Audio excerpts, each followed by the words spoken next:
The snow outside was the color of old silver, reflecting the endless, cold glow of the porch lights. 12-year-old Lily hated the old house. Her parents had insisted on renting the Hollyhock Manor for Christmas, calling it festive and charming. Lily called it a tomb wrapped in twinkle lights. Tonight was Christmas Eve and Lily couldn't sleep. The house was too quiet despite the artificial cheer. Her younger brother, 10-year-old Toby, was asleep in the room across the hall, or so she hoped. She slipped out of bed, her bare feet meeting the freezing hardwood floor. She walked down the long, shadowed hallway. Every antique decoration seemed to watch her. The dusty porcelain angels, the grim-faced nutcrackers lined up on the mantelpiece, their wooden eyes hollow. The air smelled strongly of pine and cinnamon, but underneath that, there was a faint, unsettling scent of sulfur and old soot. Lily reached the top of the main staircase, the railing carved into twisting, unsettling patterns. Below, the living room was dominated by an enormous, sickly green Christmas tree, its ornaments catching the sparse moonlight. But what drew her eye wasn't the tree, it was the fireplace. The hearth was enormous, large enough to stand in, and beside it, resting against the stone, was an object that hadn't been there when she went to bed. A sack. Not the plump crimson velvet kind, but a canvas bag, stained dark, tied with thick, coarse rope. It was bulky, and it seemed to pulse faintly in the shadows. She felt a tremor run through the floorboards, a heavy, rhythmic thudding coming from somewhere upstairs. It wasn't random, it was slow, deliberate, like someone or something was walking heavily, systematically, from one end of the hall to the other. Lily pressed her back against the wall, trying to melt into the wallpaper. The thudding stopped directly outside her own bedroom door.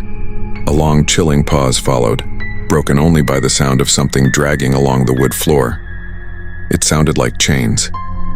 She heard a soft, guttural sniffing sound from the top of the stairs, close to where she was hiding. She squeezed her eyes shut, trying to regulate her breathing. When she opened them, the large shadow of a figure was cast onto the landing floor, impossibly tall, stretching towards the main room. The shadow was crowned with jagged horns. It was too tall, too broad, and the way it stood, perfectly motionless, was deeply unnatural. Lily knew with the cold certainty of a nightmare that this was not a person. The shadow moved. It descended the stairs slowly, one enormous booted footstep at a time. The air grew immediately colder, tasting like ash. The figure came into view, a colossal, hulking version of Santa Claus. His suit was dark red, almost black, and shredded in places. His beard was matted and gray, partially concealing a perpetual silent grimace. But it was the eyes that truly terrified her, deep-set burning holes of amber light that scanned the room with terrifying focus. He carried a set of thick, rusty chains wrapped around one gauntleted hand. He stopped at the foot of the stairs, his head tilted as if listening for a faint frequency only he could hear. Lily heard a small, muffled sound from Toby's room across the hall. A gasp, he must have woken up. The creature's head snapped toward the sound. The amber eyes locked onto Toby's closed door. It raised a finger, long, gnarled, and tipped with a cracked yellow nail, and silently pointed. Then, in a voice like gravel grinding on stone, it whispered one word, a sound that seemed to tear the very air. Naughty. Lily knew she had to get to Toby, but she was trapped between the stairs and the creature. The creature took a step, its chains rattling lightly. Its gaze swept back toward the fireplace and the dark sack. It walked over, bent with surprising speed, and shoved something inside the sack. It was a wooden toy train, one of the decorations from the mantel. The sack seemed to absorb the item without a change in its size or bulk. It was gathering items. Was it collecting all the Christmas cheer or something more sinister? The air was heavy with anticipation, the silence punctuated only by the creature's slow, calculated movements. It was preparing. Lily knew this was her chance, as the enormous figure stood with its back mostly to her, preoccupied with the contents of the room. She pressed herself flat against the wall and began to crawl, silent as a ghost, toward the staircase leading to the kitchen. The floor was a minefield of small creaks and pops. With agonizing slowness, she navigated around a wobbly side table, her breath shallow. Just as she reached the kitchen doorway, the creature let out a low, satisfied grunt. She risked a glance back. The creature was now standing in front of the main Christmas tree. It reached out its massive hand, grabbed a dangling glass ornament, a delicate silver bell, and crushed it in its fist. The sound was horribly loud in the silent house, but the creature showed no reaction. It simply opened its hand, letting the shards fall to the carpet before turning back to the hallway. It was moving towards Toby's room. Lily didn't hesitate. She scrambled into the dark kitchen, the smell of stale spices and old wood hitting her. She needed a weapon, a distraction, anything. Her hand closed around a heavy iron rolling pin hanging on a hook. It felt cold and reassuringly solid. She crept through the kitchen towards the back staircase, which was meant for servants but provided a quick, hidden route up to the second floor. As she ascended, she heard a sickening crack from the main hall above. It was the sound of a door being smashed open. A moment later, a terrified shriek cut through the silence. Toby's shriek, sharp and piercing. Lily froze, her heart hammering. The silence that followed was worse than the scream itself. It was absolute, immediate, and final. Had it found him already? She reached the top of the servants' stairs. She was in a narrow linen closet, and through the slats of the door she could see the end of the second-floor hallway. Toby's room was just past the corner. She pushed the linen closet door open just enough to slip out. The sight in the hallway made her gag. Toby's door was not merely opened. It was ripped clean off its hinges, lying splintered on the floor. A trail of small, scuffing marks led from the doorway back toward the main staircase. Lily pressed herself against the wall, listening. The rhythmic, heavy thudding was gone. Instead, there was a new sound, a soft scraping noise like fingernails dragging across wallpaper, coming from the back of the house near the attic entrance. She moved quickly to Toby's room. The room was empty. His sheets were thrown back and his pillow was on the floor. But there was no sign of a struggle, only the faint, acrid smell that accompanied the creature. Then she saw the note. Tucked into his blanket, secured with a small rusted iron hook, was a piece of parchment. It was brittle and yellowed, written in thick, spiky script. Lily pulled it free, her hands trembling as she held it up to the dim light filtering from the hallway. The note simply read, "He's not on the list. But you are, little sister." The realization hit her like a physical blow. The creature wasn't here for Toby, it was here for her. Toby's scream, the broken door, it was all to draw her out, a twisted game of hide and seek where she was the prize. She looked down the hall toward the attic stairs. The scraping sound was louder now, frantic and purposeful. It was moving fast. Lily knew she couldn't stay in the room. She turned to run back toward the front of the house when her foot kicked something beneath the bed. She bent down and pulled it out. It was a small, dusty teddy bear, its button eyes gone. Sewn crudely onto its chest was a tiny, faded red bow. But beneath the bow, pressed into the fabric, was another note. This one even smaller. It read, "Listen to the bells, bells." Lily thought back to the silver bell the creature had crushed moments ago. Were they a warning, a clue? The floorboards in the hall outside creaked heavily. The creature was back. It wasn't scraping anymore, it was walking with silent, predatory strides. Lily gripped the iron rolling pin, backing up into the farthest corner of the room, her eyes fixed on the splintered doorway. The heavy, dark shadow of the enormous horned Santa fell across the threshold. The hunt had begun. The air went dead silent the moment the shadow filled the doorway. Lily stood frozen, the rolling pin raised defensively. The creature, the hulking Santa, didn't enter the room immediately. It simply stood there, a monstrous silhouette framed by the dim hallway light. Those terrifying amber eyes fixed directly on her. The silence stretched thick and painful. It felt like the creature was waiting, allowing the fear to boil inside her. Then it slowly raised its heavy, chained hand. The chains draped off its wrist, making a faint, dry, clicking sound. It made a beckoning gesture. "Come." The voice was a low rumble, the sound of earth shifting, and it vibrated in the floorboards. "You know why I'm here, it's written." Lily saw movement past its massive shoulder. The corner of a dark, oily canvas sack was visible. Was Toby inside? The immediate terror for herself was replaced by a surge of desperate resolve. She needed to know what was in that sack. She took a single, deliberate step forward.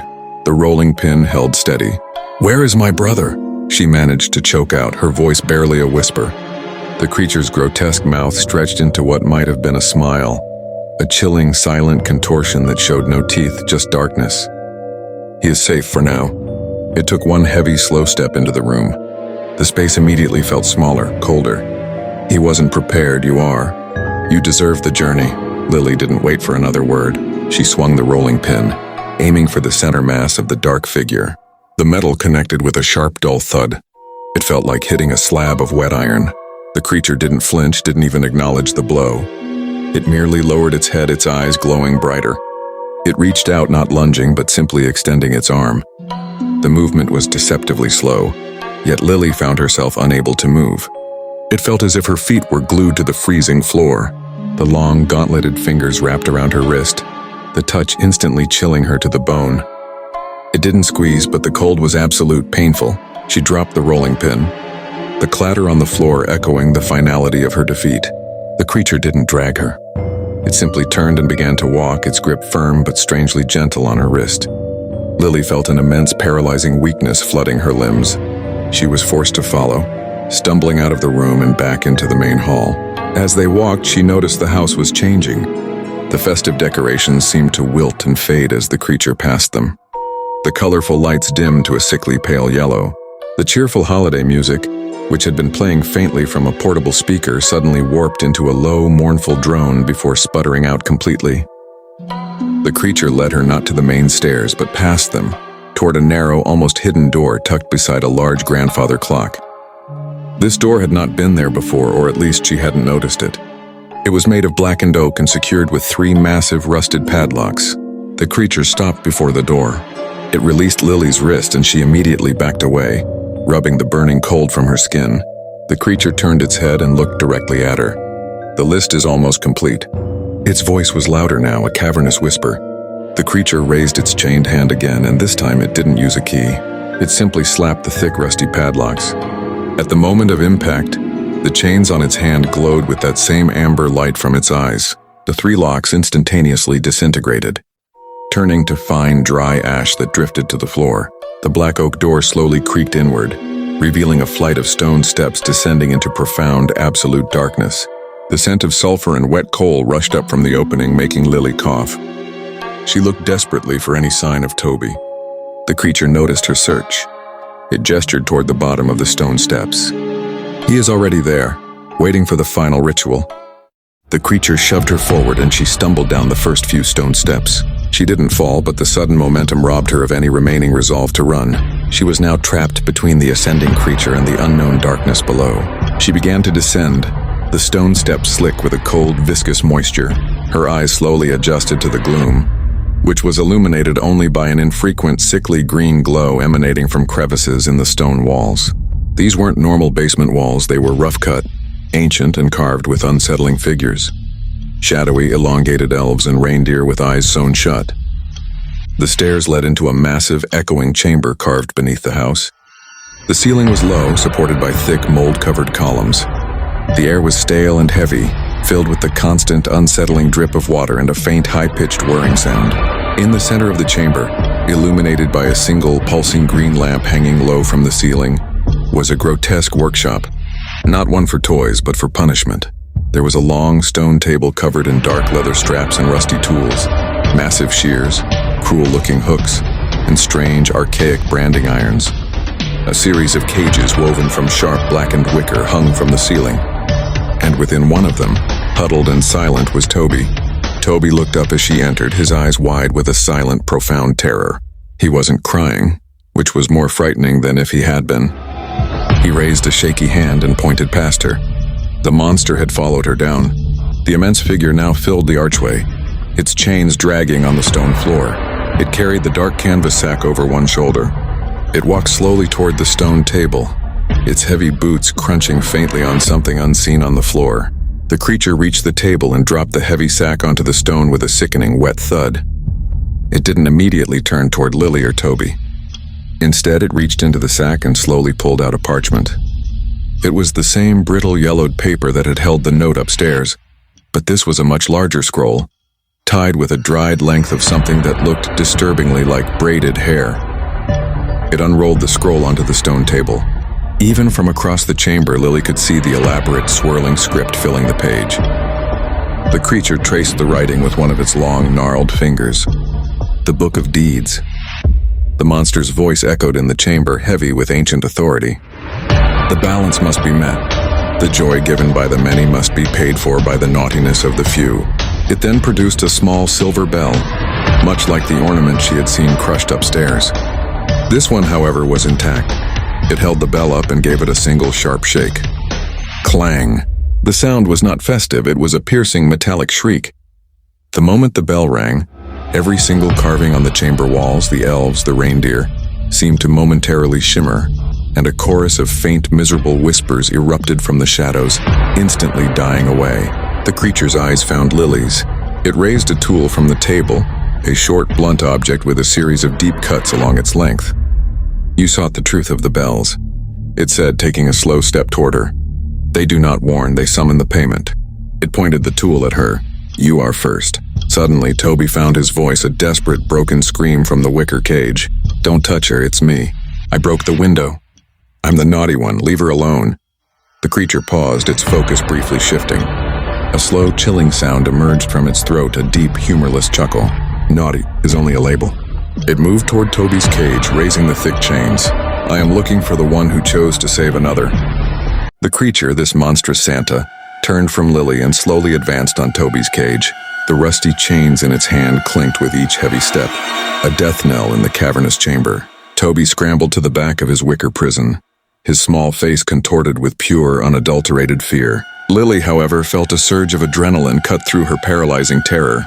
The creature had turned its back on her, focusing on Toby's self-sacrifice. This was her moment. She scanned the workshop for anything, any small chance. Her eyes landed on the stone table where the creature had unrolled the Book of Deeds. Beside it, amidst the gruesome tools, was a small, ornate dagger. Its hilt was wrapped in dark leather, and the blade shimmered with an unnatural, cold light. It looked out of place, almost beautiful, among the instruments of torment. The creature reached Toby's cage. It raised the chains, not to strike, but to unlock the crude latch. A thick, dark padlock, similar to those on the cellar door upstairs, appeared on the cage. The creature merely touched it with one of its glowing chain links, and the lock dissolved into ash. A noble deed for a naughty child. The creature rumbled, its voice resonating with a strange, dark pleasure. But the list has needs beyond simple atonement. Lily didn't wait. She lunged for the table, her hands closing around the dagger. It was heavier than it looked, and the blade felt cold, almost alive in her grasp. She knew it was her only chance, a desperate, final gamble. As she pulled the dagger free, a faint, almost imperceptible whisper emanated from the blade itself. A sound like dry leaves rustling. It wasn't words, but a warning. A pulse of ancient, forgotten energy. The creature's head snapped around, its amber eyes narrowing. It had hurt her. Its focus instantly shifted from Toby back to Lily, and the slow, predatory menace returned to its posture. It began to turn, its massive form surprisingly swift. Lily didn't have time to think. Instinct took over. She ran, not at the creature, but past it, directly toward Toby's cage. The monster let out a low, growling sound, its chains rattling as it tried to pivot and block her. She squeezed through the gap between the creature's immense form and the stone pillar beside Toby's cage. The air beside it was like stepping into a freezer, but she ignored the biting cold. She reached the cage. "Toby, get out!" she yelled, her voice raw. Toby, still stunned, stumbled out of the cage, collapsing to the floor. The creature was a mere few feet away, its arm already reaching for Lily, its fingers splayed wide. In a last-ditch, desperate act, Lily spun and plunged the ornate dagger deep into the dark canvas sack resting on the stone table. She didn't know what she hoped to achieve, but it was the only target she could think of. The moment the blade pierced the sack, a wave of dark, swirling energy erupted from within. It wasn't blood, but a torrent of shadowy mist accompanied by the sound of muffled screams and the desperate rattling of countless tiny bells. The sack began to convulse violently, as if something trapped inside was fighting to escape. The creature recoiled, letting out a horrific, choked roar that wasn't human. It stumbled backward, dropping the large scroll of the Book of Deeds onto the floor. The scroll instantly began to smoke, its ancient parchment curling and blackening. The dark mist from the sack began to expand, swirling and forming into vague, tormented shapes. Faces with hollow eyes, tiny clawed hands reaching out before dissolving. It was as if the sack contained all the naughty children or fragments of them, and now they were being released. The creature screamed again, a sound of pure agony and rage. It clutched its head, its massive form shaking violently. The amber glow in its eyes flickered, dimming, then flaring with renewed fury. "No, my collection, my season," it roared, its voice tearing at the very fabric of the chamber. As the dark mist poured from the punctured sack, Lily grabbed Toby, pulling him to his feet. "We have to go." The creature, momentarily distracted by the chaos erupting from its sack, was still reeling. This was their chance. Lily dragged Toby back toward the stone steps, scrambling up the slick, cold path. Behind them, the creature let out another roar, a sound that seemed to shake the very foundations of the old house. The stone pillars in the chamber began to crack, thin fissures spreading like spider webs. The sickly green light hanging from the ceiling flickered and died, plunging the workshop back into near-total darkness. Lily heard a sickening crunch from below, followed by a heavy, echoing thump. It sounded like something massive had fallen or been crushed. She didn't look back. She just kept pulling Toby up the stairs, one agonizing step after another. The ascent felt endless. The sulfur smell was fading, replaced by the faint, comforting scent of pine from upstairs. They finally reached the top of the stone steps. The hidden door of blackened oak still stood ajar. They pushed through it, emerging back into the main hallway of the Hollyhock Manor. The change was immediate and profound. The air was warmer, the shadows less oppressive. The faint, festive holiday music had returned, playing softly from the portable speaker. The dim, sickly yellow twinkle lights on the Christmas tree were now bright and cheerful once more. The house was back to its charming self, as if the horrors of the basement had never happened. Lily pulled Toby into the living room. The immense, sickly green Christmas tree now sparkled with vibrant lights and colorful ornaments. The fireplace was warm, a cheerful fire crackling within. The dark canvas sack was gone from beside the hearth. The large, grotesque nutcrackers still stood on the mantelpiece, but now their wooden eyes seemed friendly, not grim. Toby, still trembling, looked around with wide, disbelieving eyes. What happened? Lily couldn't fully explain it. She just pulled him into a tight hug, burying her face in his hair. They stood there for a long moment, the only sounds the crackling fire and the gentle holiday music. They heard footsteps then, light and hurried, coming from the kitchen. Their parents, Lily. "Toby, what are you two doing up?" their mother asked, entering the living room, a mug of cocoa in her hand. "It's Christmas morning, Santa's been." Their father followed, smiling. "Yeah, Toby, you almost missed him." Lily looked at the fireplace. It was empty. No sack, no chains, no sign of the monstrous Santa. It was as if the entire night had been a terrible shared nightmare, but she knew it wasn't. The cold imprint of the creature's grip still ached on her wrist. She looked down at her hands. The ornate dagger was gone. It must have fallen when she dragged Toby, or perhaps it too had been absorbed back into the transformed house. Later that morning, as they were opening presents, Toby found a small wrapped gift hidden beneath the tree, separate from the others. He tore off the paper. Inside was a brand new, shiny red toy train, exactly like the one the creature had put in its sack. Toby stared at it, a flicker of understanding in his eyes. He looked at Lily, then back at the train, a silent communication passing between them. Lily simply squeezed his hand. They would never speak of the night's horrors, but they would never forget them either. The Hollyhock Manor had returned to its festive facade, but the chilling memory of Krampus and his terrifying list would forever be etched into their Christmas. The bells, once a warning, now a haunting reminder of the true cost of naughtiness. The end.